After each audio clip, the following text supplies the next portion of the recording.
Welcome aboard Bus 1. We're headed to Akademgorodok, Siberia. We've got some time to kill. Let's do some trivia. Passengers, introduce yourselves. What's up, everyone? It's Aidan. Privyet. It is Comrade Cooper. Hey, I'm the American, Ethan. And I'm Steven, your host. I guess. I like the choice that Ethan had to make between playing straight or playing. I realized quickly I couldn't pull that off. I was like, oh, God. Oh, gosh. So, today's topic was inspired by two things.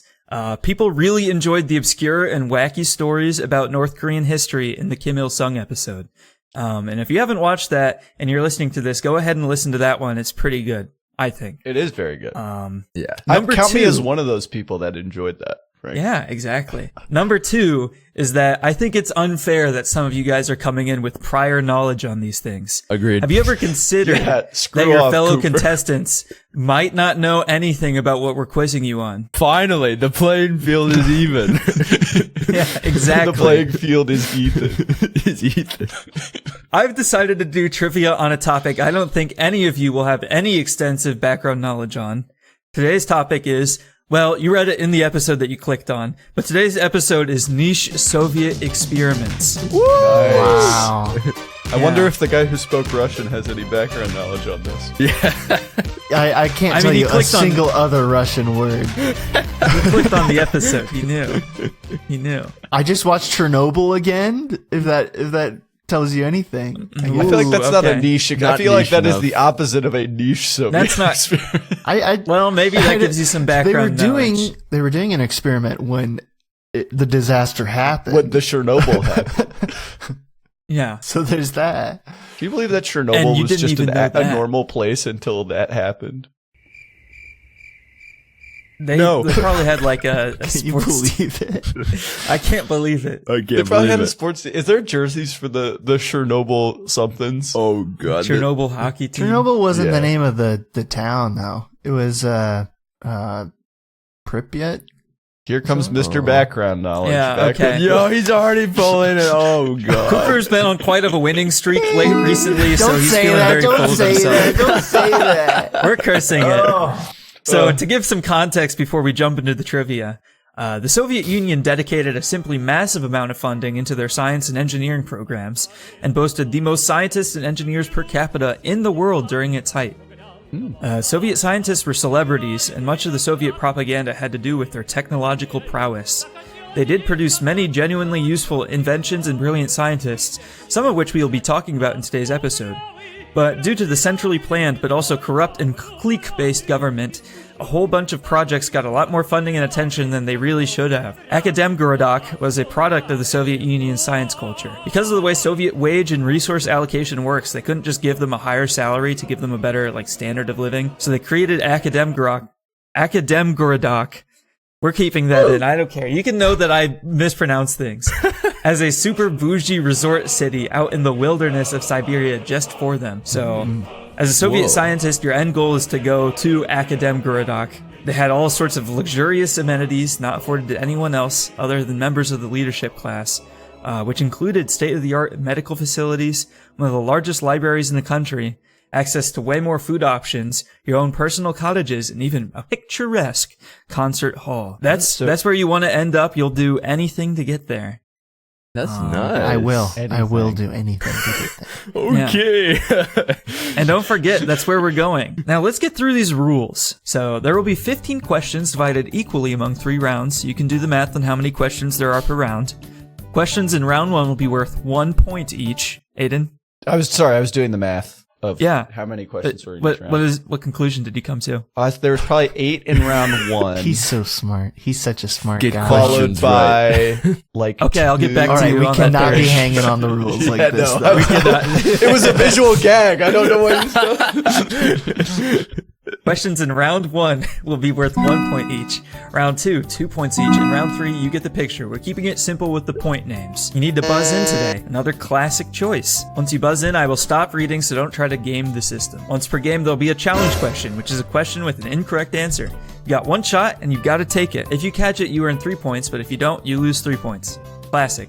There's no benefit to doing it in the moment. Just classic. This is really just like straight down. Like This is your right on the- everyday trivia. Yeah, right That's here. what I like to This see. is We're your not messing everyman's around. trivia. You can only use what you have in your brain to answer these questions, so no Googling. Whoever has the most points will win, which I've heard is highly respected in Akademgorodok. But this is just a rumor I can't verify. You can believe it if you want to. This is your everyday trivia about your everyday things. Niche Soviet Well, science fiction. I would say this is completely sterile, like a lab environment. That's good. That's good. Any more smart comments from any of you before we get into this? You didn't have any to begin with. Let's get into round one. No, I'm cooked. He's cooked. Round one, engineering and technology. Oh, let's go, baby. You guys might know a thing or two. Question 1. Warfare has always been one of the most significant innovating events when it comes to discoveries in technology and science. The battle mole was one such innovation. More secretive and classified than the Soviet ICBM program, the battle mole was a machine first designed in Moscow before the existence of the Soviet Union in 1904. The idea got kicked around for quite a while and never saw serious funding until 1964. Equipped with a nuclear reactor, it was kind of like a submarine with a titanium drill on the front that could reportedly tunnel through solid rock at speeds from 7 to 15 kilometers per hour. It's like the Underminer? Yes, exactly like the That's Underminer. freaking Oh my Awesome. god, that's awesome. That's awesome. It could be used to destroy or infiltrate underground bunkers and fortifications. It could carry tons of explosives and other military equipment. Ultimately, the program was shelved though. Why did they cancel the Battle Mole program? Was it A, it blew up? B, shortages of titanium meant it was too expensive to be feasible? C, it filled with poisonous gases and suffocated the entire crew? Or D, the project lead had plotted to use it to assassinate Khrushchev, was found out and executed? That's crazy. So none of them are just, it didn't work. It They was solved the problem. It was just too good. It was functionally perfect. Steven, you I do forgot need to to unbuzz people. We can Whoops. keep the order. We can keep the Okay. order. Yeah, you'd like that, Ethan. We're clearing the buzzer in 3, 2. Okay, Cooper got it. What? Cooper, what do you think? Sneaky I think Steven over here. Poisonous gases. Okay, that is incorrect. Oh! Oh, that was totally what I was thinking because I thought it would have hit like. Okay, well, it's not that, so what do you think? Okay. D is so crazy that I almost just want to run It might it just with work. D. Russians Running are D? crazy. I do wonder if Okay. every experiment has been tried to be to Assassination used plot. on an assassination plot at some point. Well, unfortunately, I made that up. No! So if it, classic 50-50. Yo. Explosions for all your or classic- titanium? Eden's historically good at 50-50s. It exploded or titanium? Both Well, you said there possible. wasn't a research, like they put so much money into it. I feel like they, You feel like they would have thought about it. it was a nuclear reactor, so I feel like if it exploded, we would have heard more about it a la Chernobyl. So I'll say titanium. I'm sorry, that's was a lot incorrect. bigger. The correct answer is that it did indeed blow up. Damn. So, sometime while they were Like, testing get the big? device, it blew up. It blew up on TikTok. Everybody Yeah. was driving those to work. All right, the goal for this episode is to have it blow up more than the Underminer drill Soviet thing. Yeah, That's right. Exactly. So please share, follow, buy our Let's just say it's going to crypto. blow up now. Sometime while they were testing the device in the Urals, exploded for some unknown reasons, killing its entire crew. Oh, man. So I will share, though, that it was intended to explode. The Soviet Union wanted to create a burrowing nuke in case the Cold War turned hot and detonate these battle moles underneath the San Andreas Fault, causing massive natural disasters along Under the the U.S. San West Andreas Coast. Lex Fault, they were Luthor. going to cross the ocean with it? They wanted you to know take what's it under the into the ocean? ocean and then, Rats. like, some point just go underneath the crust and then to the San Andreas Fault That's devious. Genius. as a backup in case the Cold War went hot. So That's they what they weren't all like, say. oh, as soon So as they're we get not this, just we're sitting in launching the it. ocean waiting. No. God, They got him parked under. And the other stuff I mentioned was couldn't do also it because it blew they could also up. use it for, but that was a contingency plan they developed for the battle mole. Interesting. Dang. So That's but awesome. ultimately the project was shelved because it blew up, and then they were like, we're not doing this again. That'll Hey, sell Steven, me. how do we know about these experiments? So a lot of these experiments were declassified after the Soviet Union fell, which is the only reason why, like, a majority of these, and some of these were kind of well documented at the time. Like, I'll say it's like a 50-50 between ones that were super classified and then ones that were kind of known at the time for being wacky. So I would say that's kind of the mix of what we're going for. Question Like two. heavily propagandized kind of thing. Yeah, I would say that. So question two, this is another classified one. You may have learned about Ronald Reagan's Strategic Defense Initiative, aka Star Wars program, in your history class. So the idea was to essentially bait the Soviet Union into wasting a bunch of money by trying to reignite the space race with the US investing into space-based weapons and missile defense systems. Unbeknownst to the US, the Soviet Union had already experimented with space weaponry a decade earlier. Whoa. Which weapon system was successfully put in space and fired by the Soviet Union in the 70s? Oh my gosh. Was it What? Oh god. A, an experimental aircraft cannon, B, an orbital tungsten rod drop system, C, an ABM or anti-ballistic missile system, or D, a concentrated microwave emitting system? Ethan, That's so interesting. I'll buzz in first, not because I know, but because I would love to guess first. So, okay. they all kind of sound fun, but yeah. What to choose? I'm gonna go with the anti-ballistic missile one. I'm sorry, Ethan, that's incorrect. boring. No. Aiden. I can't believe you buzzed in first and picked the boring one. Oh, Yeah. come on, What man. to choose? Let me choose the most boring The option. last answer was boring. It just blew up. I feel like the easiest one to put in space is where you just drop a tungsten rod. So I'm going to say drop a tungsten rod. That is incorrect. Darn. I was really hoping 50-50 tungsten again. rod would be correct. Whoa. I That'd did be say pretty no one good. would know anything about this. So That is true. So far, that's true. You were correct. Are we One going point to to miss Steven this for 50-50? knowing that. Steven, could you repeat the two Yeah. that I left? So Brooke experimental can't even remember. aircraft cannon or concentrated microwave emitting system. They put a hot pocket machine in your food space. from Come on. It could heat up your hot Anti-aircraft pocket cannon is from crazy anywhere. because it's not like planes are flying very close to like Well, the X program. The X program doesn't fly in space. That we Some know of them about. did. What do you think, That Cooper? would- I'll do the microwave one. Okay. Well, no one's gotten a point yet. Dang. It's an experiment. Every question has had no answer. Every question Every is Steven just lying to us. Oh man. I'm just changing the answer so you all get it wrong. In 1973, aboard the Salyut 3 space station, the Soviet Union placed a modified R-23 single-barrel revolver cannon and fired it to completion. The station was a failure, however, in that it only saw one successful boarding attempt and had to be retired. The West was suspicious of this particular launch because it was much lower in altitude than normal. The crew selection was atypical and sourced from people who were in the Soviet military, and they used communication frequencies used by the Soviet military to communicate with the vessel. We knew that something was up with this particular space station, but we didn't know exactly what they were doing. Turns out they put an aircraft cannon in space and shot all of its ammo and then kind of abandoned Were it. they like trying to shoot at our worked. stuff? No, they were just testing it. They wanted to see if it was feasible. They shot But all then the ammo and was like, I Well- guess they didn't try it again because it was difficult to board. I don't know. The Salyut space program was interesting. It was a lot of space stations and a lot of it for military stuff. Yeah, if you put it in low orbit, then you got to be going really fast, which I imagine makes it hard to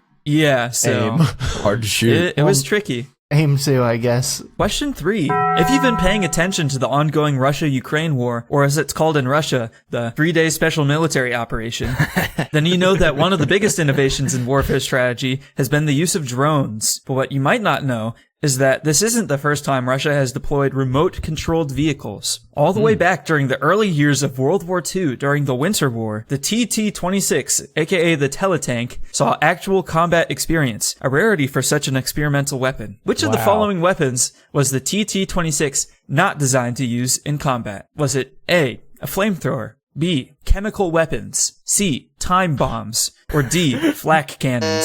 it was a tank? Yep. The Ethan? teletank. Where I'm remoting in. And I'm looking around at my Remote controls. work's gotten crazy. No one wants to work Which anymore. of the following weapons do you not see in your control system, Ethan? I'm sitting in a WeWork and I don't see the most obvious one. D. What was D again? Flak cannon. Yeah, no flag I cannon don't around. see any D. You don't see. No flag I guess cannon. that's good. Well, that would be correct, Ethan. Nice, got Ethan. points. First point of the He game. broke the streak. I'm We're logged getting in. points. So there is a potential winner now. The TT-26 was not very accurate, so despite being equipped with machine guns, they also often came installed with flamethrowers and time bombs, which they could remotely drop next to bunkers and then pilot away. So that was their main use, was just they would drive them up to a bunker, they would shoot a flamethrower and then drop some bombs and then just go away. Nice. They are also specifically designed to be able to be used with chemical weapons, but they never saw use of chemical weapons. I mean, that makes sense because, like, there's no people, right? people. So you don't hurt your own guys. Ultimately, the low-quality camera, lack of audio, limited range, and increased cost of the TT-26 saw it drop out of use pretty quickly, especially once Operation Barbarossa kicked in and the Soviets were defending their homeland against the invading panzer tanks. Operation Barbarossa. Good We're name. gonna get the doubloons. Send the doubloons! Send in the Tata tank. Question 4. Anatoly Kitov. He studied rocket science and went on to found the first Department of Computers in the Soviet Union, created their main programming language, Algem, wrote the first textbooks on computing and programming, and he created the fastest computers in the world at the time. Wow. So, brilliant That's guy. right, Anatoly. Wow. He also had a fascination with cybernetics. Oh, no, Yeah, I just- Cybernetics is the transdisciplinary, so concerning nearly all fields of study, of circular causal processes such as recursion. Not quite what you're thinking of, like cybernetic not like, arms. He was like, Oh. I want to be a robot. Well, it's more so like how actions influence like subsequent actions, and specifically like implementing That's computer also systems to called like respond. cybernetics. Like butterfly Cybernetics is effect just kind of very stuff? broad. I would say it's like measuring systems to automate them, automate things, and then also like information. I don't know. I read about cybernetics for multiple hours just for this question because I was so confused by it, and it's still like Doesn't kind of want like a robot arm. What's going on? I don't understand. that's not. Listen.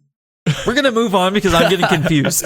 Basically, initially, the study of cybernetics was shunned by the Soviet Union as reactionary pseudoscience. But after the death of Stalin in '55 and the efforts of Kitov and some of his friends, they quickly began to saturate Soviet academia. It kind of became an academic buzzword the way AI is now. They would just throw cybernetics onto everything to get it funding. Kitov wanted to integrate cybernetics and computers to the highest level and came up with the idea for a national computer network that could integrate the management of both the Soviet military and the national economy. This idea is why the Soviets credit him as being the first person to have the idea for the internet. He pitched the idea as Project Red Book to Soviet leader Nikita Khrushchev later that year. How many years were there between Anatoly Kitov's Project Red Book proposal and the creation of the modern internet, which I'm defining as the adoption of the TCP/IP and IP protocol in suite? So, Price is Right rules. Price is Right rules on a date. Ooh. How many it's- years? It's How many years? difference. Oh, okay. Years Yeah. between. Cooper. I will go 30. Okay, Aidan. Well, we famously know Al Gore invented the internet. That's right. I don't want any of this Soviet propaganda to muddy those waters. Are you sure it wasn't Algem? Ooh. That's why you're the winner. That's why you're always the winner. Whoa. I'm the winner. I may not have any points, but I'm the winner. Wait, I'm sorry. I wasn't supposed to reveal the script that Cooper was supposed to win this episode. I'm going to say 20. Okay, 20. Ethan. I'm gonna go even lower. 15. Okay, the correct answer is 24. So, Aidan, there you go. Let's go. You get I 1 almost point. said 25. I'm so glad I didn't. 25. There you go. Project Red Book was proposed in 59, but the proposal never actually reached Khrushchev. The Red Army was spying on Kitov and intercepted the letter containing the proposal before it could reach him. They were horrified by his proposal that the Red Army share resources with civilian economic planners, so they arranged a secret military tribunal to review his transgressions, for which Kitov was stripped of his Communist Party membership for a year and dismissed from the military permanently. Wow. The idea, however, survived. So in the early 60s, Viktor Glushkov would take up his proposal, and Kitov would grow close enough with that scientist that decades later their children would marry. So there you go. That's so cute. And where does Al Gore come in? Al Gore, he comes later down the line. He married Glushkov himself. So Wow. It's like Romeo and Romeo. So What they were years both are you fathers saying of are the the internet. 24-year difference? it was proposed in 59, and then the TCP/IP protocol suite, which allows like instantaneous communication between multiple networks of computers, was 24 years after that. So I didn't write down the year that happened. Hold But on. you're saying like 80s that the internet was made? 59 Well, like the internet plus was around for a 24. while before what we thought of as the. So yeah, 83 is when the TCP/IP protocol suite was invented, which is what allows which is like the modern internet. Modern Yeah, internet. because then the rest of the internet is more like having servers. I specified He did before I specify. gave the I know. range. I guess I wouldn't really count that as the internet because it wasn't like an actual I said the creation of the web. modern internet. Steven, Gotcha. you did specify. However, I had no background knowledge on that either. So, So TCP/IP is like you can have local or like actual like out on the Yeah, web it's kind like of stuff. people in San Francisco and Las Vegas and Salt Lake City could all communicate with each other without having to instantaneously be able to without wire like together. yeah. Well, I mean there were still like They did have Oh, to yeah. be I guess wired wired. together. But yeah, you know what I mean. Yeah. Question 5. Let's pivot into the next round by going over medical technology. Experiments in the Revival of Organisms is a 1940 propaganda documentary that covers Soviet research into the resuscitation of clinically dead organisms. In the documentary film, Soviet researchers, led by Sergei Brukhonenko, do exactly what I just said. First, they did it with a severed dog head for a limited time, and then an actual full dog. So they bled the dog to death and stop its heart, and then revive it back to perfect health, air quotes, in the film. They did this What? with a device I think I've seen that they clips of called this. an autojector. You've seen the clips? It was a film. Cooper, when he was around in the 40s, Yeah. he remembers watching this. I Yeah. remember well. my It was all the rage God. back in the day. Oh, So you what 40s was heads the out there. autojector? A primitive defibrillation system. B, an IV injection device combined with a mixture of radioactive tonics. C, one of the first heart and lung machines. Or D, a device that looks like a metal detector and bombarded them with ionizing radiation. Cooper, I think it's a heart and lung machine. that is correct. Bro saw the video. So I have seen.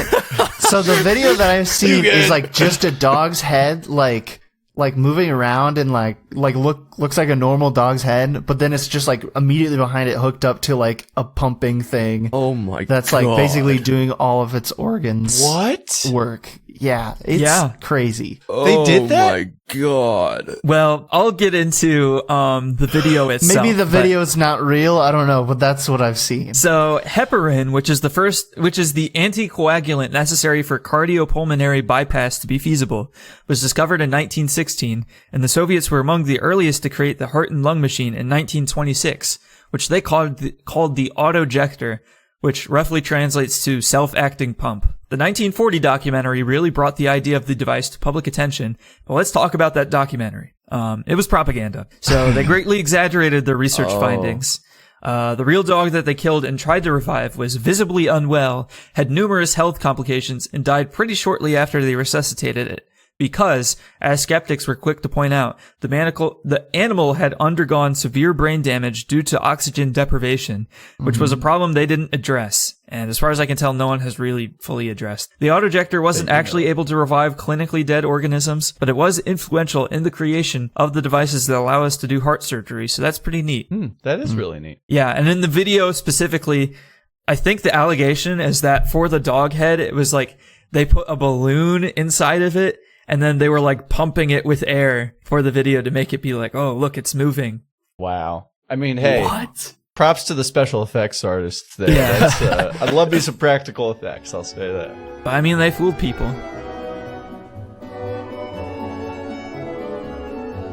Privyet, comrades. We hope you've been enjoying your episodes so far on Soviet science experiments.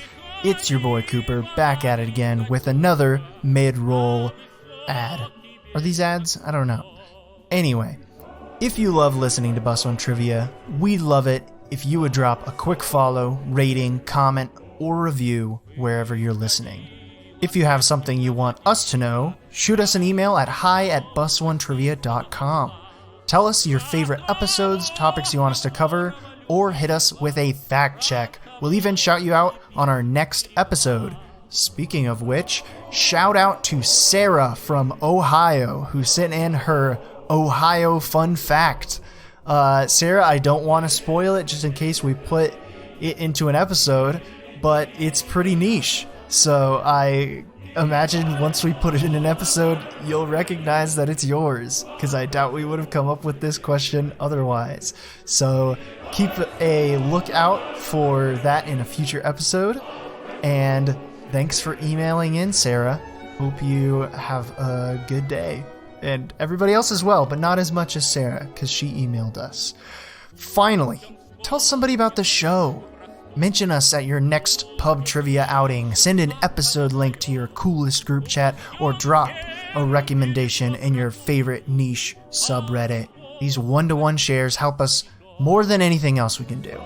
We love making the show, and the best way to help us keep making it is by helping us grow.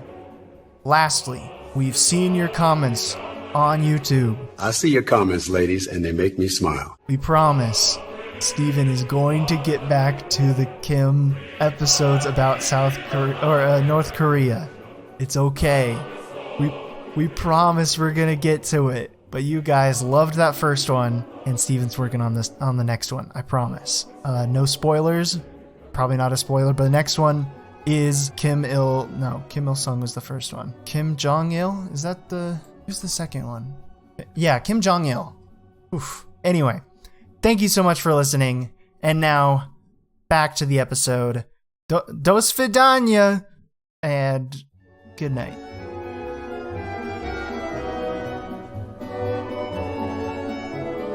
Let's do a quick point check before we get into round 2. So, how many points? Uno. We're all tied again. Nice job, guys. There's no clear winner anymore. No clear winner anymore. This is true communism. Yes. Our Spread- We're points. all equal. Our episode. And look out the window over there. We're doing this episode. Did he forget we're on a bus and going to a destination? Are you stupid? That right there is the Moscow Agricultural Institute, the head of Russian agricultural learning and research. Their most esteemed alum is undoubtedly Nikolai Vavilov, the youngest member of the Academy of Sciences of the Soviet Union ever, botanist and plant geneticist. He was the first agriculturalist to recognize the importance of and create a seed bank, preserving more than 250,000 unique cultivars of seeds, roots, and fruits for future generations. During the 28-month-long siege of Leningrad during World War II, his team of scientists were so committed to guarding the seed bank that many of them starved to death, refusing to eat any of the contents. That's how seriously they took it. So Vavilov's story would not end happily, though, as we'll get into during round 2, biology and chemistry. Question 6. One of the most important figures in Soviet biology was a crackpot by the name of Trofim Lysenko. He famously didn't believe in Mendelian genetics because he found the idea of organisms having unchangeable genetic traits from birth introduced by random mutation to be reactionary. And when the Nazis started to endorse eugenics, he doubled down further against the theory. He advocated for Lamarckism, which is the idea that the use or misuse of physical traits would lead to those physical traits being passed on to your offspring because it made nature more in line with Marxist ideology. This is similar to the real theory of epigenetics, but in Lamarckism, this is the only way genetic differences arise. The common example that Lamarckists used is like a blacksmith gets strong muscles from their work, and then their children will naturally inherit those strong muscles because their father's a blacksmith. That's kind of the Soviets. Well, that's Lysenko's ideology. He would develop his theories independent of any analysis and observation in accordance with Marxist ideology and would perform scientific studies afterwards to prove his ideas. Which of the following ideas did Lysenko not produce or not propose? A. Plants are self-sacrificing. They don't die due to lack of moisture or sunlight, but so that other healthy plants may live. Aw. B.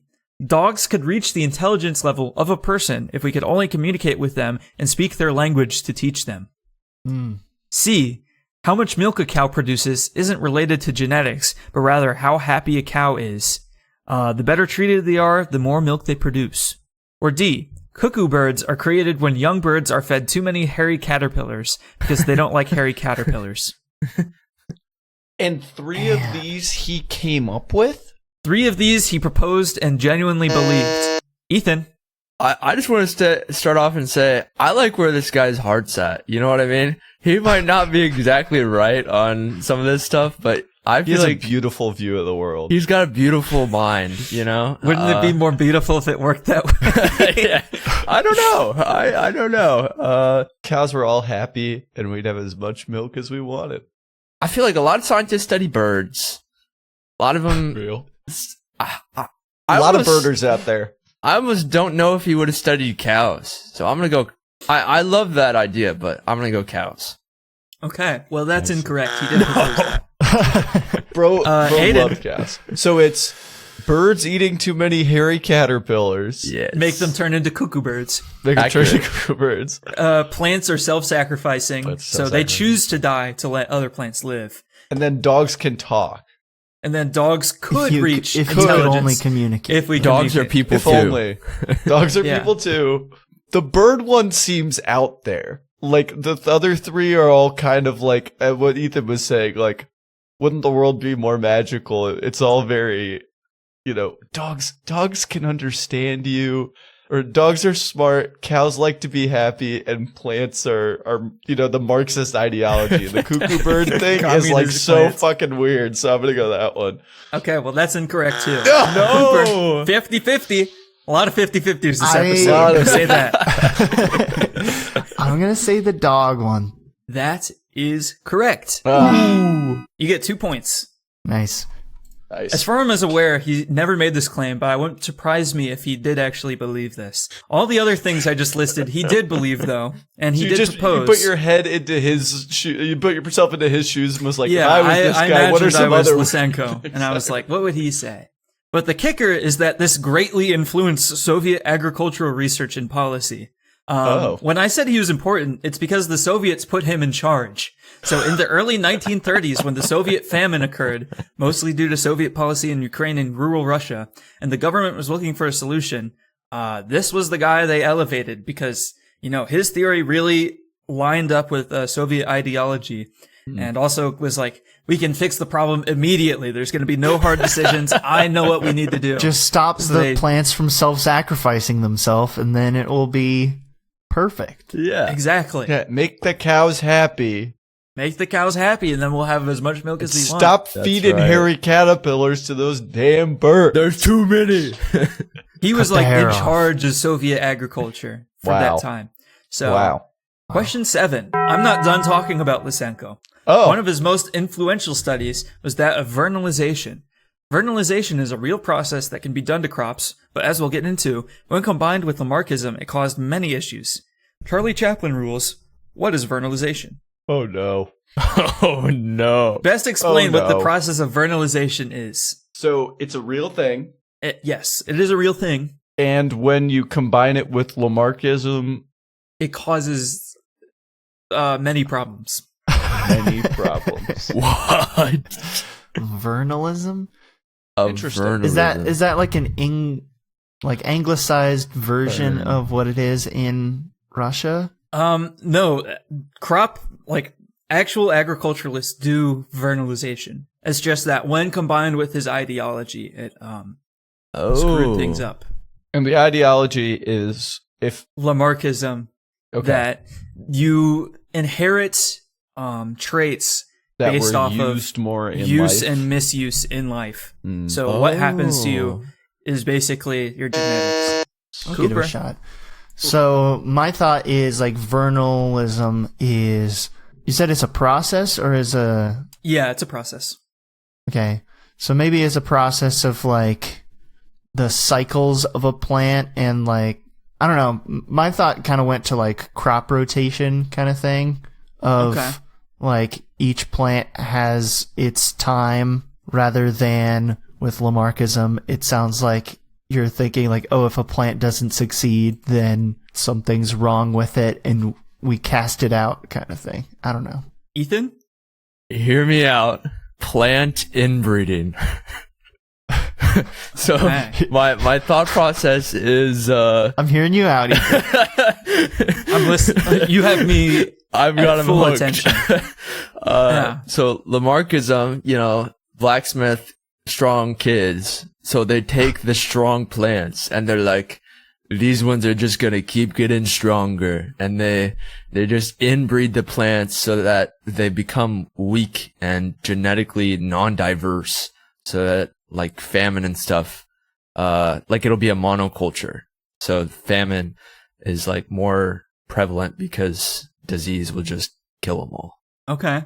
Those both Aidan. sound more like eugenics to me, which you said was the opposite, right? Oh, maybe it's not. not killing the weak to have the strong. What is So the maybe it's opposite like of eugenics? maybe it's like subjecting plants. It's kind of like how vaccines work or something, where you're subjecting plants to like pests or to like blights and stuff like that. Ooh. And then so that they build that muscle, if you will. But the problem with that is probably, Plant COVID. I don't know.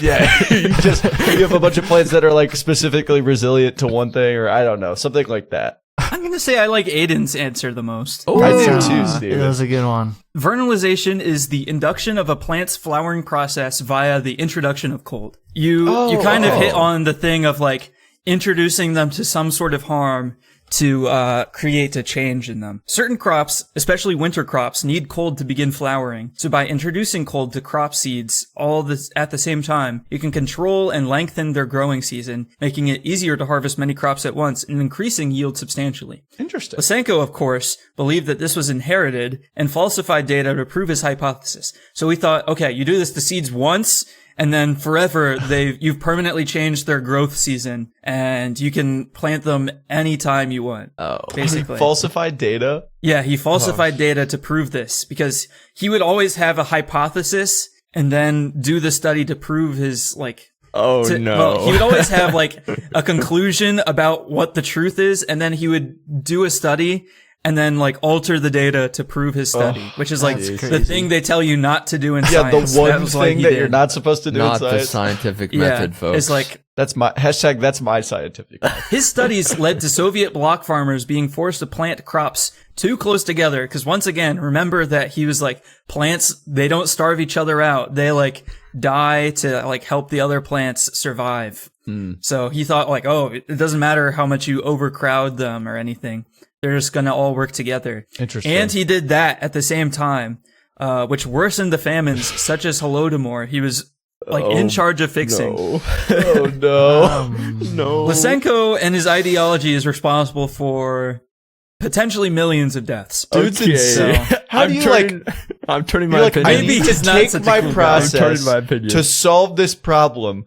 The falsified data doesn't tip you off to maybe I shouldn't push this on these guys. Like, how crazy do you have to be like, not only did I falsify data to prove my claim? Well, he was a true believer. Like, he genuinely believed in what he was saying, and that he just couldn't get it right, or something like that.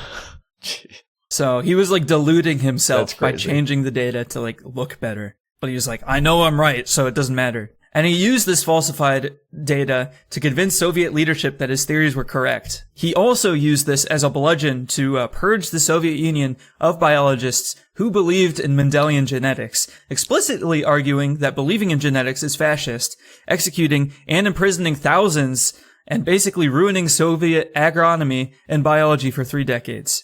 So this included Vavilov, whose work in cultivating better crops using genetic analysis with hard data really angered Lysenko. So the guy who started the first seed bank ever, who like protected all of those, that pissed off Lysenko. He had Stalin's ear at this point and demanded Stalin have him executed for treason, leading to the most universally praised Russian agriculturalist in history to die in prison in 1943. What? Oh. So Lysenko was only removed from leadership in the 60s, so after 3 decades of being in charge, after hundreds of biologists who had been secretly reading Western research basically ambushed the incoming Brezhnev with demands to remove him from power. Wow. And they did a lot of the study in academic Gurdok. They did the Western study? The genetics, yes. Yeah. Soviet, because academic Gurdok, it was like all scientists and stuff, and there was a lot more freedom of expression because of that. So they were able to do a lot of genetic studies over there, away from Moscow leadership, which is where, Interesting. you know. Very interesting. Sounds like a great place. I'll do anything. Oh, God. Question 8. Moving from one crackpot to another, Olga Lepeshinskaya was a character. She was also a scientist who had almost no scientific knowledge, but nonetheless was extremely successful because she was close personal friends with Lenin and Stalin. This eventually got her put into an influential position in the Institute of Experimental Biology, where, along with Lysenko, she pushed pseudoscience quackery. Which of the following claims did Lepeshinskaya not make? 3 of these are real, 1 of these is fake. Oh, man. Steven gets to make up crackpot theories. That is. I made up 1. 3 of these she actually believed. Wow. And, well, actually tried to sell. So Wow. A, she filmed cells dying and reversed the footage to claim she was reviving dead organisms. Whoa. B, she claimed she could turn gemstones into living beings by dousing them in acid. C, she claimed bathing in soda water could reverse aging, give a toned physique, and heal scars. Or D, she separated from her aging husband, remarried a young handsome man, and claimed that he only appeared younger because he had undergone UV light therapy. Wow. She did 3 of these things? 3 of these things she did. And keep in mind, she was like influential. Aidan? Wow. She's funny. I'm What do you leaning think? towards the gemstone one. Because I think what she might have claimed is the opposite of that. You can turn people into gemstones by Yo. dousing them in acid. That that's feels a like good something point. that she, like, That's awesome. you know. But that's incorrect. Oh, damn. Oh, Ethan? If only we lived in a world as beautiful as cows being happy and then turning people into gemstones. So she actually wait. She actually Yeah, the other proposed opposite. the opposite. Yes, she was like, yeah, if you pour acid on gemstones, it's going to create like cells and living beings. And Wow, that's crazy. Not bad. So I love. This isn't my answer, but I think D is crazy. Just tossing out your old guy and saying, "Yeah, he's good now." And she's influential, so she probably had her old husband like killed or something. No snitching. if that's not your answer, what is? I'm between A and C. The other 2. Yeah, D has to be real. It's too good. D's got to be real. I'm just gonna Soda water reverses aging, or she filmed cells dying and then reversed it to claim that she was reviving dead organisms. Which one? I feel like the reversal that's a classic. I would do that kind of thing. So I'm gonna go C. That's too easy. It's right Okay, there. I'll go It's see basically soda asking water. for it. Well, Cooper is coming down to a 50-50 because that was incorrect. Man, Play the other I one. thoroughly believe that she did A, so I'm gonna say D. You know, That is correct. no, she didn't do the husband thing. That's I so made good. that up. Oh, that's It's so really good, good. Steve. That's not even like somebody else. Oh my god. So, unlike Lysenko, who had true believers in his cabinet and like around him, no one actually believed her findings at all. But she was too well connected to criticize. People who would help her falsify her research would find themselves being promoted, and those who criticized her would lose their jobs. Shit. She could basically do whatever she wanted. So she was a believer in spontaneous generation, and those first 3 claims were all real. She was also unaware of when people were making fun of her. At the conference where she announced that bathing in soda water reversed aging, someone asked while laughing, "Does mineral water have the same effect?" Like, clearly a joke. And then she gave an earnest response like, "No, we tried that, and we just couldn't see any results." That's really funny. So her husband openly spoke about how little she knew about science to anyone that would listen, which strained their relationship, but they didn't end up divorcing because I don't know. She won the Soviet equivalent of the Nobel Prize for Science in the 50s. Did she de-age him? No. No. A young cousin? Get in the middle of water.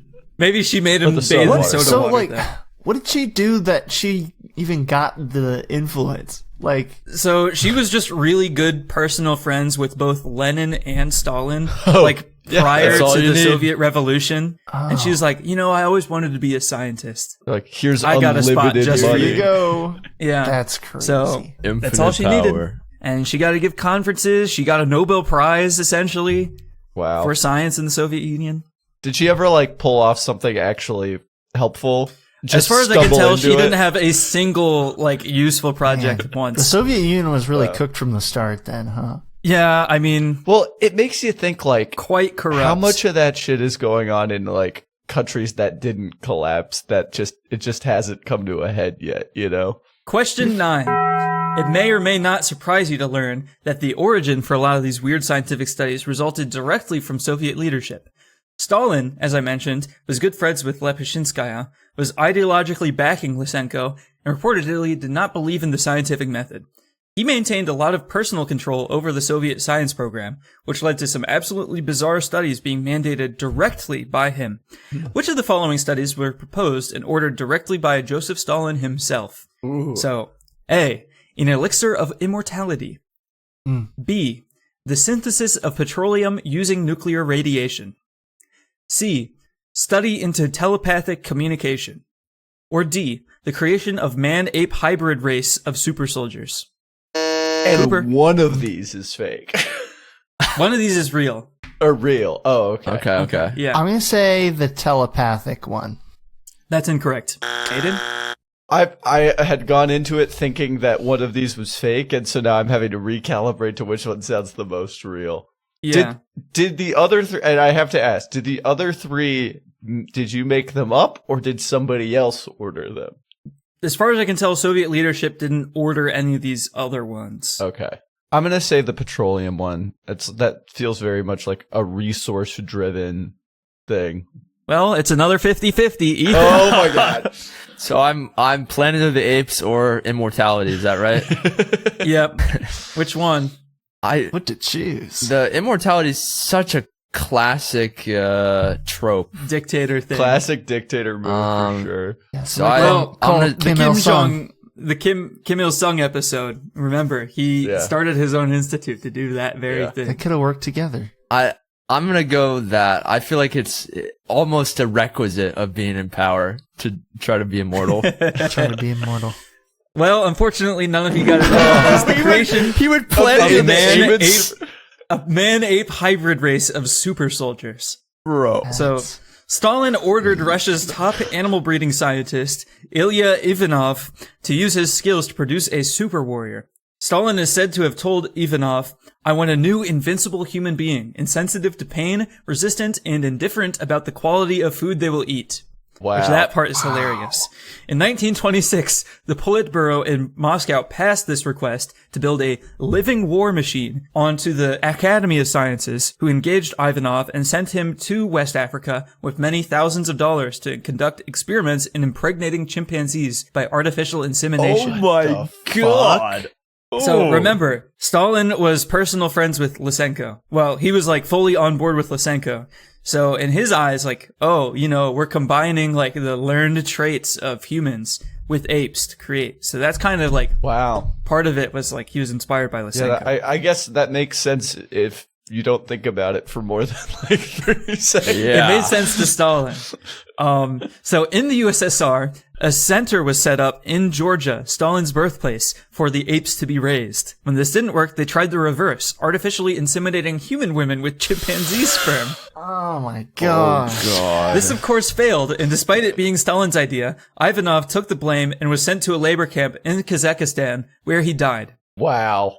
So I think now you can see why so many weird projects got funded if this is what their top guy was requesting. But even like the Wow. very fact that like the reason they wanted it was probably because their soldiers were like Oh, it hurts Complaining when I about get food. shot and the I food hate sucks. school. I'm Food sucks. hungry. It's like, we're gonna combine you with apes so you don't. Fine, we'll raise a new species Fine, of we'll ape combine you with humans apes. to fight our wars for us. I guess. Yeah. Nowadays it's AI taking everybody's jobs. Back in the day, Yeah. it was ape-human hybrid. Planet of the Apes. Little do our contestants know that this was the fake answer. Looks like they were fooled this time. Man. Question 10.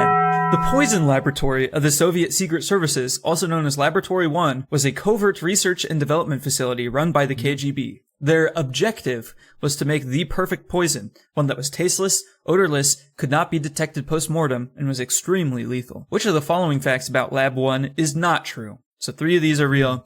I love these kinds of questions. I can't help stop They're writing good. them. Yeah.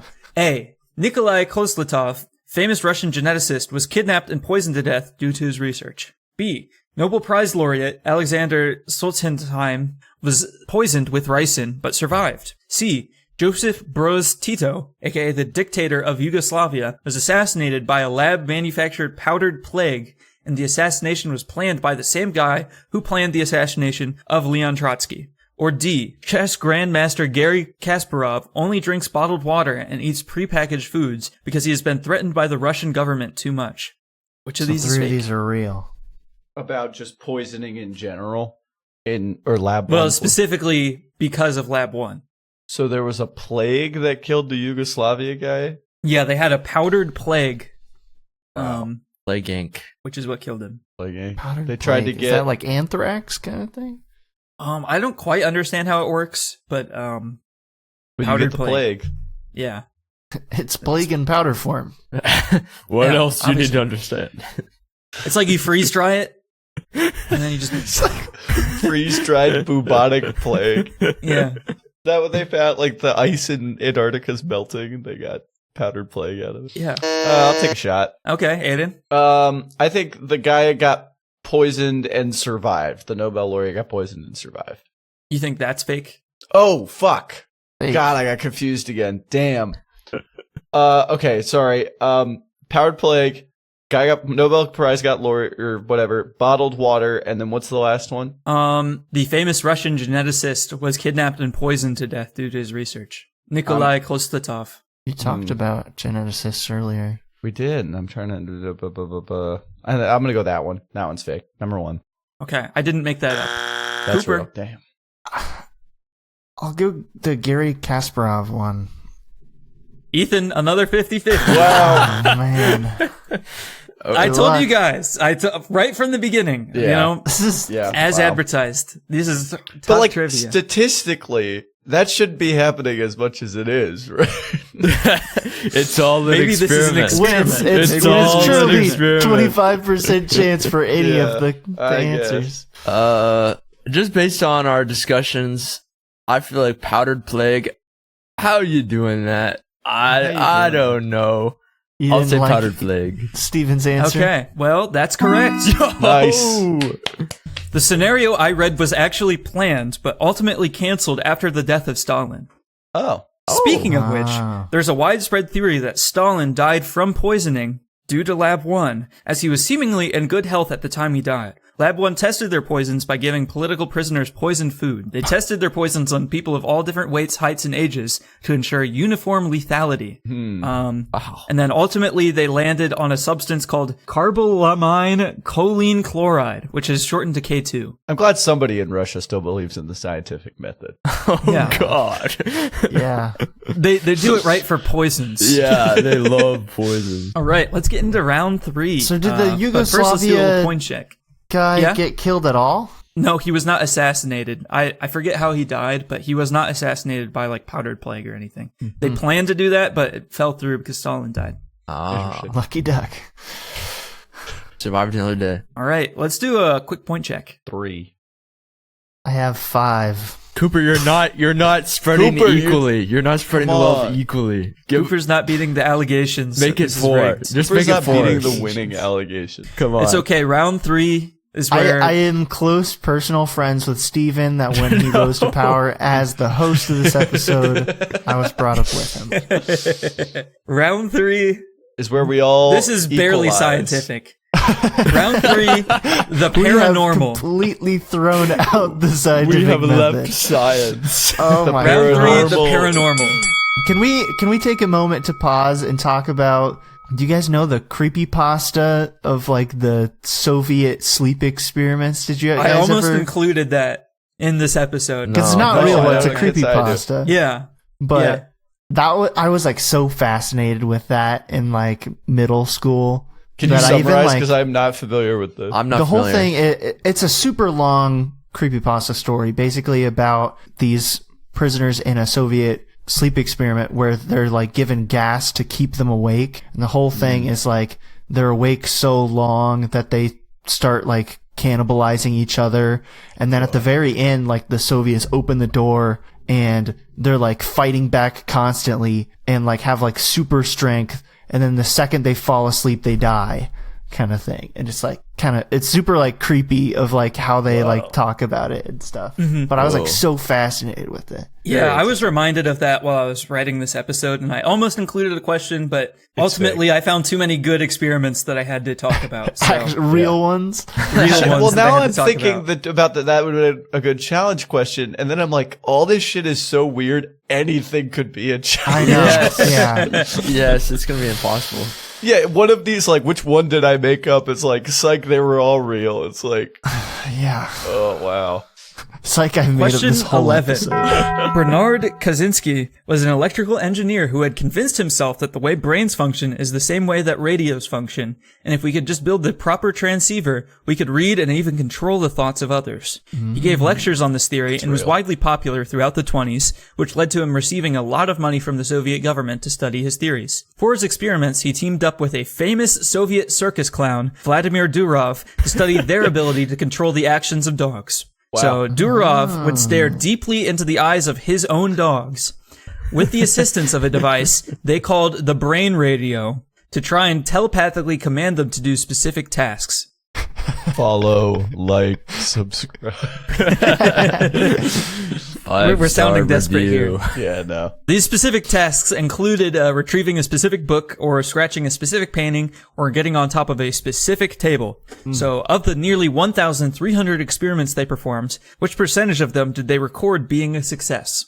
It's not Price is Right rules, just closest answer. And are we sure that they did not fudge the numbers on this? Well, that's what I was going to say. I think they recorded 100% of them 100%. being a success. Okay, You're Cooper. doing 100% Price is Right. He said No, this is not Price is But Right. not Price is Right. Closest. Okay. I changed my mind. This is not Price is Right. Or no, that was the rule from the beginning. Can you on this imagine if one. it was no? You know, even if it was Price is Right, I'm still gonna say 100. I'm that. I think that's pretty sick. Oh man. I'm just hoping that the scientific method held true, they didn't fudge their numbers, and they actually truly got like let's say they had 5 tables and it was a perfectly like 20% that it was correct. We left science in round 2. 20%. Yeah. yeah, like, or did they fudge it? By, These like, are the guys who actually painting, did the scientific painting one method. of the That's right, tables yeah. in bacon. They may have had grease. crazy notions, but hopefully they were like, all right, I was On to the next one. on to the next one. Okay, Ethan, what do you think? Okay, so we have 100%, 20%. I'll go down the middle. I feel like a solid 67%. Nice. Okay.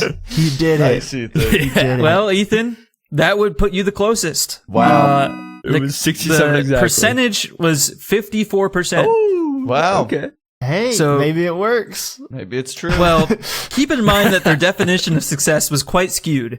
So one example they considered a success was Durov commanding his dog to retrieve a specific phone book from an unfamiliar apartment. And then the dog, after 2 failed attempts, grabbed the correct book on his 3rd attempt. So they considered that a success after it failed twice in a row. Hey, third and then the time's the third charm, time though. it got the third time's a charm, I guess. Yeah. Their proof that the mechanism for control was electromagnetic waves from the brain was that they created a Faraday cage to place the dog inside of, and the dog would then refuse to follow commands. That's what they claimed. I could find no indication as to how many times they tested this specific proof, however. And it's also worth noting that the subjects of the experiments were consistently Durov, the dog owner, and his own dogs. So all they really proved was that Durov was an exceptional dog trainer. Well, Yeah. except for one instance in which Kaczynski commanded Durov to use his telepathic powers to control him. According to his testimony, Durov forced him to scratch behind his ear like a dog using his mind. So Durov, I have an itch. Can you force me to scratch it? when people other than Durov and Kaczynski tried to replicate the test with people, however, they were unable to find any success. And in 1937, almost all research into parapsychology was shut down and labeled as bourgeois pseudoscience by Stalin. Wow. Damn. Stalin didn't believe in that, you know. But the monkey reasonable. human people on the other. Yeah, monkey human people. How is he going to tell the monkey human people what to do? Real. Come on. Yeah, how are we going to control them now He's without like, this brain bring in the radio? clown. Send in the Is it it? Question 12. Question 12. In 1960, the Stalinist taboo that prohibited research into parapsychology was lifted when reports of the U.S. experiments aboard the Nautilus emerged. The U.S. had reportedly used telepaths to communicate aboard the Nautilus, which is the first nuclear submarine, under the Arctic ice, as radio waves struggled to penetrate the depths of the ocean, and extremely low frequency waves carried little information. So this story was likely a hoax, but it made prominent Soviet psychologist Dr. Leonid Vasilev paranoid. He was able to convince several members of both the University of Leningrad, at which he was a professor, and high-ranking officials in the Soviet military that this was both a real and worth investing into. The Americans, who had done some of their own parapsychology experiments previously, such as MKUltra, heard of these new Soviet experiments and started to invest more, which created a feedback loop of funding, starting the Psi race. So I'm going to list 8 real documented claims of experiments in telepathy, remote viewing, and clairvoyance. So I'm not saying that all these things happen, just that they are really documented by their respective governments. Half of these are Soviets, and half of these are American experiments. So you have to pick out the Soviet ones from this list. Oh my gosh. Oh. There's going to be 8 total, so 4 of these are Soviet. Maybe keep a list of A, B, C, D, E, F, G, H, I. Yeah. Got it. Yeah. A. Astronauts/cosmonauts were, as a part of their standard training, trained in telepathic communication and precognition to foresee and avoid accidents in space. B. They could play a complicated piano piece through someone else's body without them knowing how to play piano. C. They were able to describe in detail and draw a picture of an enemy military satellite that had up to that point, never been seen. D. A psychic was able to read the mind of and predict the actions of a terrorist on an airplane in a hostage situation, and then ultimately defuse the situation. E. They determined the exact location of a downed airplane down to the specific geographic features around it in the Central African Congo, using remote viewing. F. A clairvoyant predicted the existence of and makeup of rings around Jupiter 6 years before their discovery, while the concept of rings around Jupiter was widely discredited by the scientific community. G. They predicted the location and timing of a failed Chinese atomic bomb test several days before it happened. And H. The psychic was able to locate their own country's secret listening post on the other side of the country and read specific words off of a national security file in that building. Whoa. So wait, all of psychic. these are real. documented to have happened. 4 of them the U.S. did, and 4 of them the... Yes, that is correct. Got it. Wow. So which ones are the Soviets? Wow. Of these 8, which 4 are Soviet? And this is stuff like, this isn't experiments they ran to see if it could happen. It actually, they said it did happen. They claim all of these things happened. Well, like some of these are like training procedures. Like the first one is like they trained astronauts/cosmonauts to have telepathic communication and precognition. Like that's documented. They wrote that down. But yeah, all of these are written down, documented by the government instances.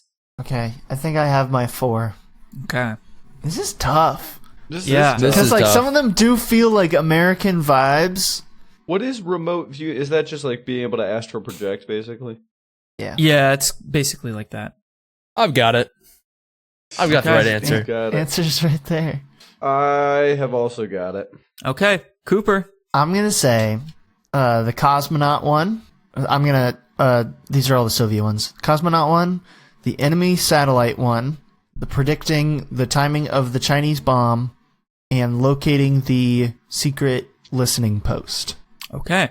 That is exactly what I said. Whoa. Whoa. I'm Wait, only It's almost Tell like I'm remote viewing Cooper's post-it no, note. don't look at it. Yep. I'm logged yeah, that in. is exactly what I Look said. at the Okay. list. Ethan. I only It's had cheating, Steven. one difference, I think, as well. Okay. What were your 4? I agree. I think astronauts, that's Soviet. I also went with satellite, but I thought piano. I thought that seemed Soviet. Piano's good. And then Yeah, that's pretty good. the last one was H, the listening post thing. Didn't Okay. think China bomb. I didn't Ethan, think China you bomb. got 3 out of 4. Ooh. The answer was the first one, the second one, the third one, and the fourth one. I did A, B, C, D. For the Soviets. Really? Oh. Wait. The terrorist one was Oh, Soviet? wow. Yeah, I thought Americans would have Yeah. been terrorists. Yeah. Yeah, Yeah. for sure. Wow. So the rest And of those nearly- were American? Yeah, so the Yes. final 4 were all American ones. They seemed Wow. American interests type stuff. So yeah, the downed airplane one that happened during Jimmy Carter's presidency, and he remembered he was not a believer at all, and then the CIA came up and were like, we have a psychic, and he predicted exactly where the location of the airplane was, and he wrote some remarks about being like, this is so weird. He's That's crazy. so weirded out. In nearly all of these cases, the experiments were advocated for and supported by a high-ranking official who was willing to put their reputation on the line. For the Soviet experiments, there wasn't much good data, so we can't really verify if anything found was significant. For the American experiments, and particularly Project Stargate, which is remote viewing, they actually found statistical significance, suggesting that many of their telepathic experiments weren't purely guesswork. But later reviews of the methodology indicated that interviewers were unintentionally giving the remote viewers cues and hints towards the correct answer, often asking them leading questions. If you couldn't tell, I'm not very superstitious and would describe myself as scientifically minded. Despite this, some of the stories are too crazy for me to fully discredit, and I believe that they, at least the American ones and some of the Soviet ones, were accurately documented as to what they observed happening. It's like Stranger Things.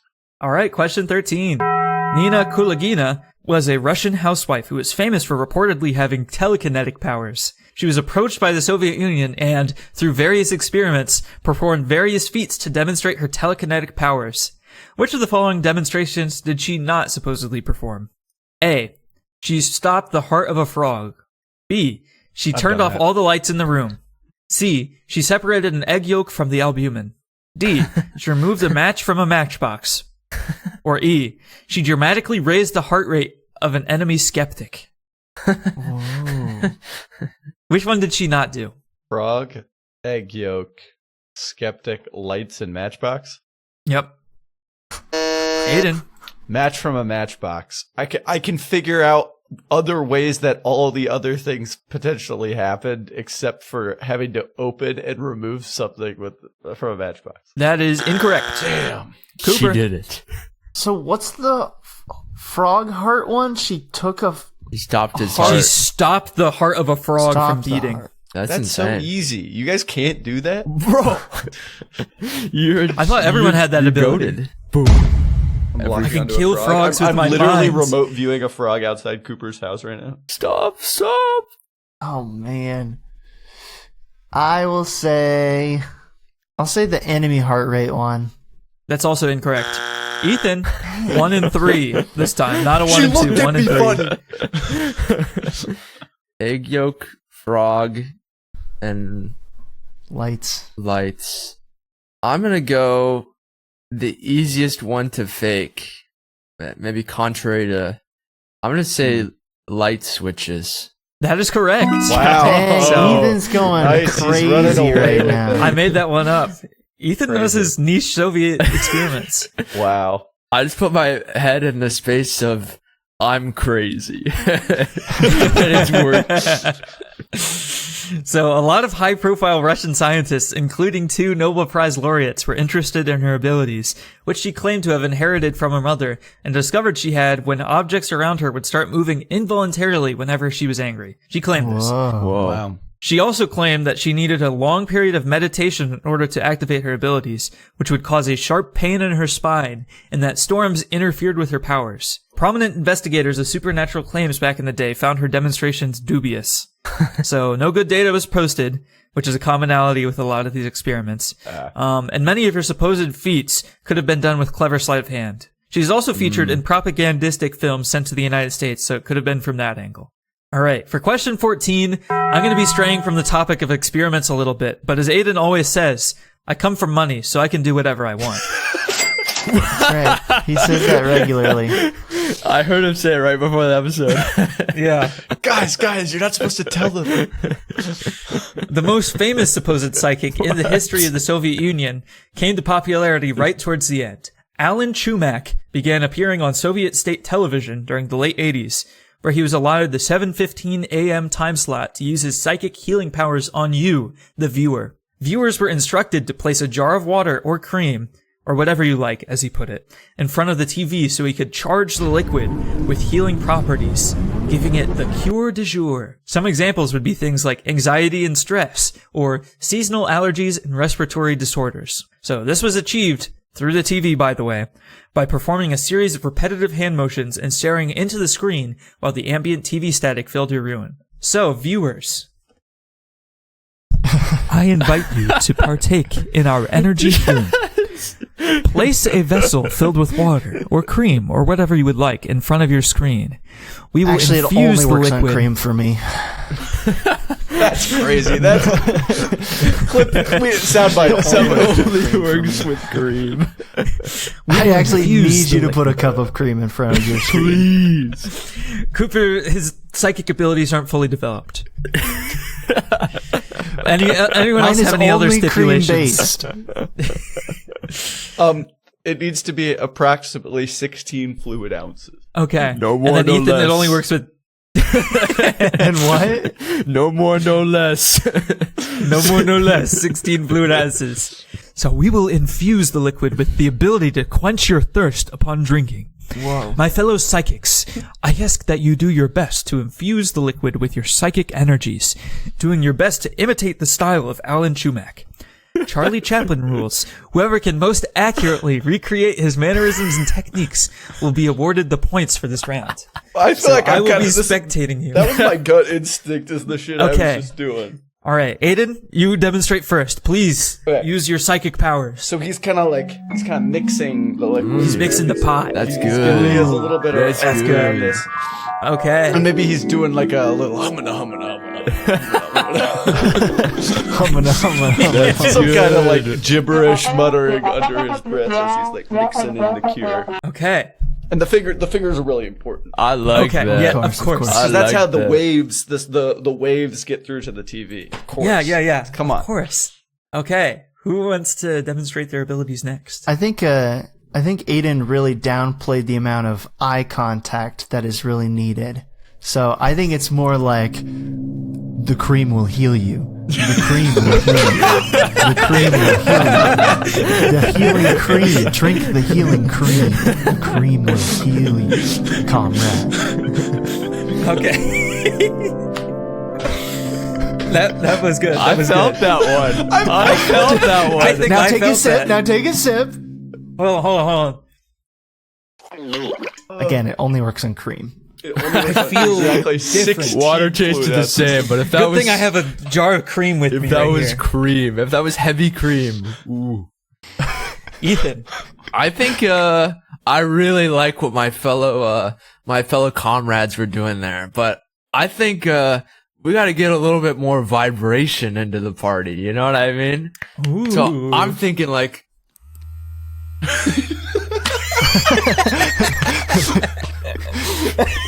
Just complete silence. You feel it. Just a nice Soviet family sitting at home after a long day, just watching a guy in silence just do. Well, it's not silence because he is saying you feel it. You feel it. You feel it. Okay, so I think for this, I'll do my best to demonstrate his techniques, Okay, cool. so that I myself will perform the psychic healing on you, the viewer.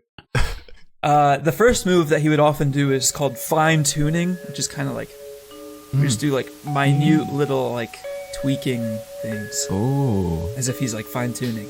Then another one which was widely mocked was petting the cat. That's what people called it. Because he would just do like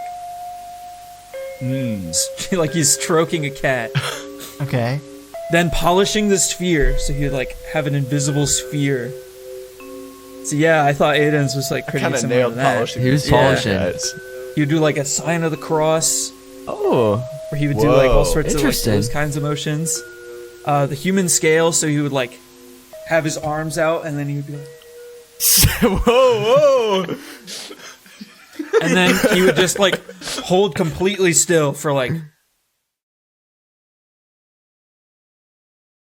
So, you know, it's a lot of. He was always completely silent while he did it. Really? He I was, thought like, you hear, said he like, would no be chanting humana. things. No ominous. No, so he was. Well, a lot of times he would like open his mouth, like taking breaths, like he's like really concentrating, and he was pretty close to the mic, so you would just hear like. Oh, so it's ASMR. Oh, it's the original ASMR. That's awesome. Yeah, which is actually how a lot of people describe it. So I think I'll give it to Aidan there because he really got the global. Yes. Cream will set Kinda- you free. Yes. Yeah, I feel like that was pretty similar. Wow. Our best practitioner. So I think There we go. Ethan had a bit of the petting the cat there, I will say. so The cat was violent. Or the tooting. So, as you may know, the Soviet Union was approaching its fall, attempted to liberalize in order to right the ship, and part of that was including weird spiritualistic programs on national TV. So, many Russians found his program comforting, with Shumak's silent presence being calming. And then many more found it ridiculous, proof of like a declining late empire trying anything to reassure its citizens that they were in control, going as far as to espouse energy healing. So since the airing of the program, being ordered to put a jar of cream in front of the TV has become kind of like a meme amongst especially older Russians who experienced the collapse of the Soviet Union. That's really There you go. Now you know a little bit. Yeah, next time someone says something completely Put outlandish, some cream just in be front of your dude, podcast you're putting cream listener." in front of the TV. Question 15. For our final question, we'll take a look at a scientist who I honestly feel kind of bad for. Nikolai Kozyriev was a promising astrophysicist and theoretical physicist who was put in prison for scientific beliefs that I'll get into later. He spent 10 years in prison, basically missing all of the scientific advancements that occurred during his stay, which was from 1936 to 1946.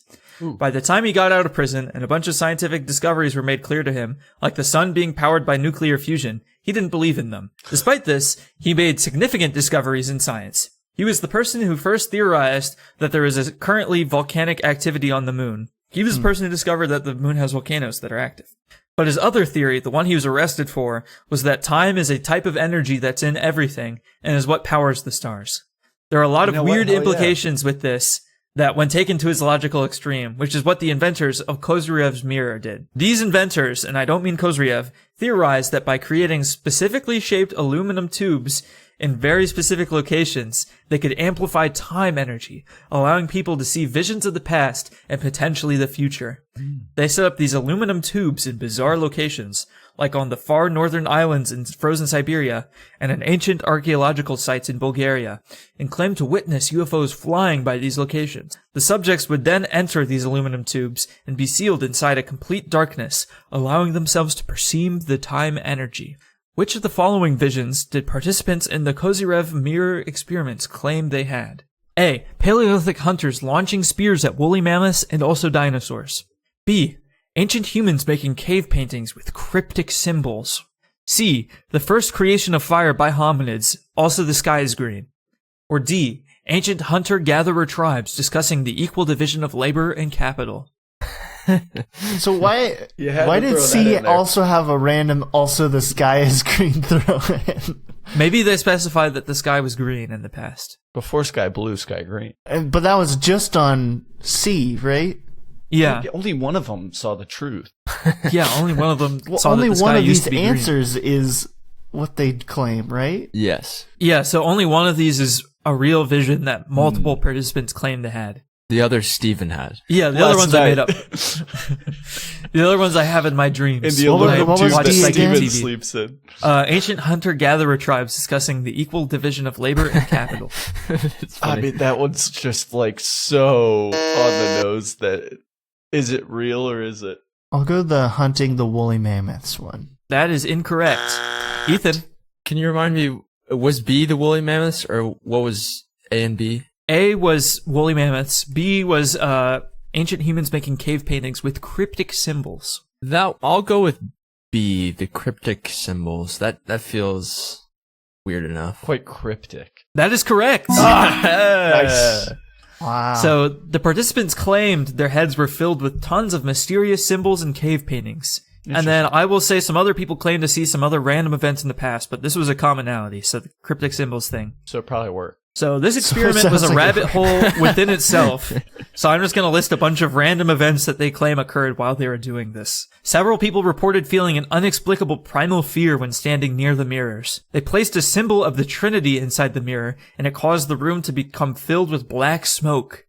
Whoa. Multiple reports detail a white humanoid entity that gave them warnings about a coming disaster. And about a quarter of people recorded feeling a split personality that emerged inside of them. This is really Wow. interesting. This one is interesting. Yeah. That's really cool. So, if you ask me to guess about what happened other than they made it up, I think it was partially mass paranoia and partially sensory deprivation. Yeah. So, they were going to all these weird remote places and doing what were basically occult rituals with their minds were super hypersensitive to anything weird. And they were going inside these mirrors for long periods of time. So, keep in mind that these mirrors were blocking external sounds and light. So, they were really like depriving their senses. Wow. Yeah. But I mean, either way, there wasn't really any good data recorded, so no one else could verify if these things they reported seeing were significant. And it's kind of crazy that this got funded at all. We'll just wait until we crack radio frequency brain reading, and then we'll be able to see all those. We'll be in. All Yeah, the straight from the images, yeah. source. Yeah, we'll be able to see the symbols. exactly. Mhm. And determine So- their meaning. Let's tally up these points. I ended with 6. I still have 5. I came alive. I got Ethan sure did. 15. That's crazy. Holy smokes. Okay, You well, got 12 points that I round. came alive. Wow. I don't think Either there's those- any way that we could. Psychics. No, I don't think No, so. there's no way. But second place. We're fighting for it. We're fighting for Yeah. it. I mean, everyone And has Ethan to could challenge, dominate. He could he could challenge for a more dominant lead. Right? Are just we to going to really be repeat the all the winner. questions? Yeah, let's repeat it all the questions. So they repeated all the questions so they could remember what they were. I have my challenge. Okay.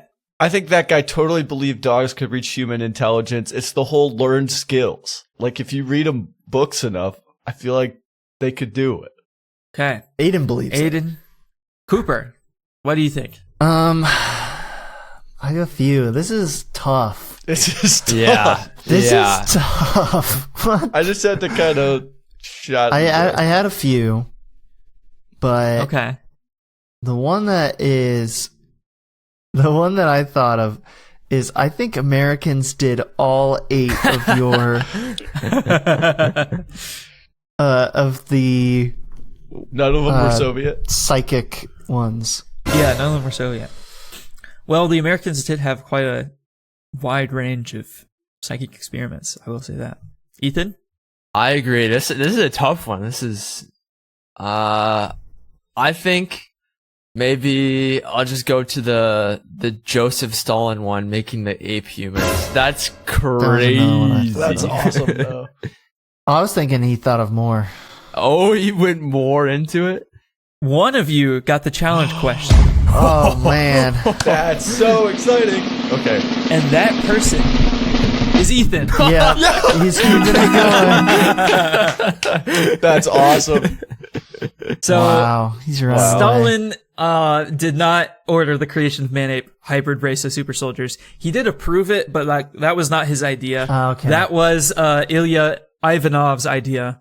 Stalin, and you know that the whole it being his idea, that's like a common urban legend that Stalin came up with it. So Stalin did actually do some scientific research on his own, but it's pretty much just like trying to prove Lysenko's theory correct. So he got really into the cultivation of lemons specifically, and he wanted to grow lemons in Siberia. Wow. So, but he didn't get very far. But he kept trying. Did he say those things about how bad soldiers were though? That was a quote from a newspaper article that the urban legend originated from. Oh. Okay, so that's real, but the that quote is, well, I'm not sure if Stalin said that or not, but that's what the newspaper claimed, and that's what started the urban legend. But interesting. No, he didn't actually start it. Ethan, how many points do you have? Wow. That bumps up to insane. 18. 18? Wow. Shit. So, congrats, A Ethan. commanding lead. Went from Commanding cook to lead. cooking. You are the most knowledgeable person, besides me, on this bus about niche Soviet experiments. Yeah. And now he's Whether that will earn you the respect of the folks at Akademgorodok remains to be seen. Yeah. I'm gonna But go. I'll tell you this. Can't wait. to You've get earned here. mine. Oh, thank you, Steven. Thank you for tuning in to Bus One today. We hope you enjoyed your ride. We'd really appreciate it if you told your friends, family, and fellow bourgeois pseudoscientists about us. Also, subscribing or dropping a 5-star rating in your podcast player of choice would be at least somewhat helpful. If this video gets enough views and interactions, I'm going to inject one of these guys with a mysterious syringe and see what happens to them. We're on all the social medias at Best1Trivia, and our social medias post some cool clips that you might enjoy. I personally think some of them are cool if that means anything to you. Head on over to bus1trivia.com for a link to our Discord and for our official merch.